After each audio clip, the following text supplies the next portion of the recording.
មែនតើខ្ញុំទើបតែទទួលបាន message ពីបងរបស់ខ្ញុំដែលគាត់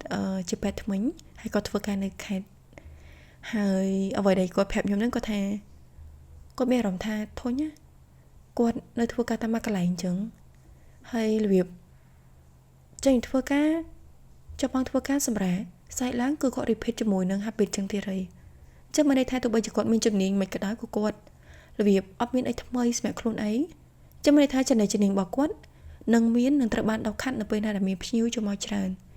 ចុះស្មានមើលបើសិនណាបើអត់មានភ្ញៀវចូលមកតែជំនាញរបស់គាត់នឹងអភិវឌ្ឍទៅមុខទៀតអត់អញ្ចឹងខ្ញុំក៏បានdiscuss ជាមួយគាត់ហើយខ្ញុំក៏បានប្រាប់ថា what if បងចូលរួមជាមួយនឹង short course ឬក៏ training course ឬក៏ event ផ្សេងៗដែលវា related to អ្វីដែលបងកំពុងតែធ្វើនឹងដែលសារតែគាត់ជាពេទ្យថ្មីអញ្ចឹង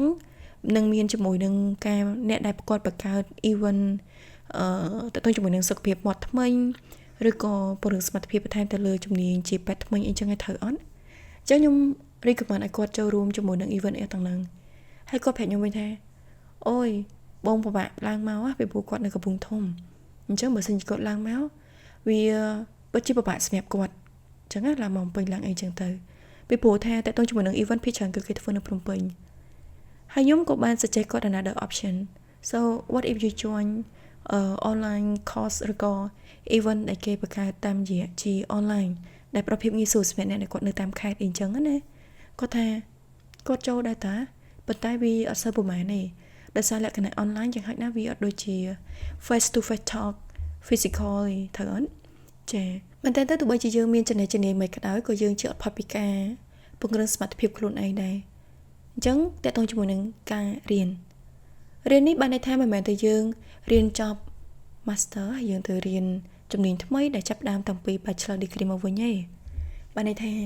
ឥឡូវហ្នឹងដូចបងប្រុសរបស់ខ្ញុំគាត់ធ្វើជាពេទ្យថ្មីអញ្ចឹងអ្វីដែលគាត់អាចរៀនបន្ថែមទៀតបានបើសិនជា level យើងប្រើពាក្យថាឆ្លៀត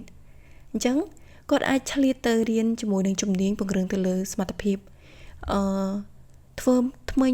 អញ្ចឹងបានន័យថាទោះបីជាយើងមានជំនាញប្រហែលឆ្នាំក៏ដោយរៀនចប់បញ្ញាបត្រ master ឬក៏ doctor ឬក៏យ៉ាងណាក៏ដោយអ្វីដែលយើងអត់ភ្លេចហ្នឹងគឺជាការពង្រឹងសមត្ថភាពខ្លួនឯងបន្ថែមទៀតដើម្បីគេគឺដើម្បីឲ្យខ្លួនឯងទទួលយកជាមួយនឹងចំណេះដឹងឲ្យកាន់តែទូលំទូលាយជាងមុន